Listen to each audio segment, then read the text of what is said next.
Today on Star King Media, we will talk about Napoleon. So let's dive in.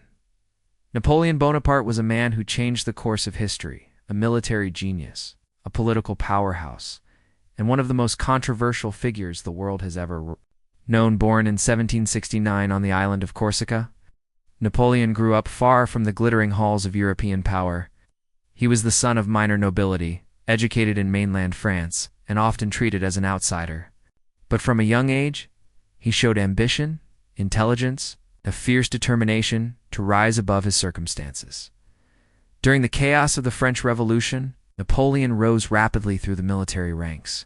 At just 24, he was made a general. His brilliant campaigns in Italy and Egypt made him a national hero. He was bold, strategic, and often one step ahead of his enemies. In 1799, he seized power in a coup and declared himself first consul. Just 5 years later, he crowned himself Emperor of the French, a move that shocked Europe and symbolized his belief in destiny and self-made authority. Under his rule, Napoleon transformed France. He introduced the Napoleonic Code, reformed the legal system, centralized government power, and promoted education and merit over privilege.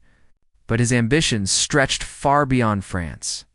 Through a series of wars known as the Napoleonic Wars, he built a vast empire across Europe. From Spain to Russia, few nations were untouched by his influence or his armies.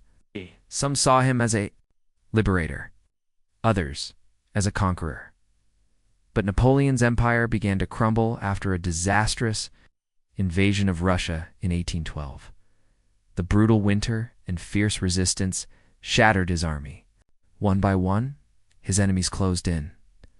In 1814, he was forced to abdicate and exiled to the island of Elba. Yet in a stunning return, escaped less than a year later and ruled for 100 days before being finally defeated at the Battle of Waterloo in 1815. He was exiled again, this time to the remote island of St. Helena in the South Atlantic Ocean. There, far from the continent he once ruled, Napoleon spent his final years writing, reflecting, and defending his legacy. He died in 1821 at the age of 51. Today, Napoleon remains a complex and debated figure. To some, he was a visionary who modernized Europe. To others, a tyrant driven by ego and ambition. But one thing is certain: Napoleon Bonaparte was not just a man of his time. He was a force that reshaped history. Thanks for watching. Leave a like and smash that subscribe button. Until next time, keep shining.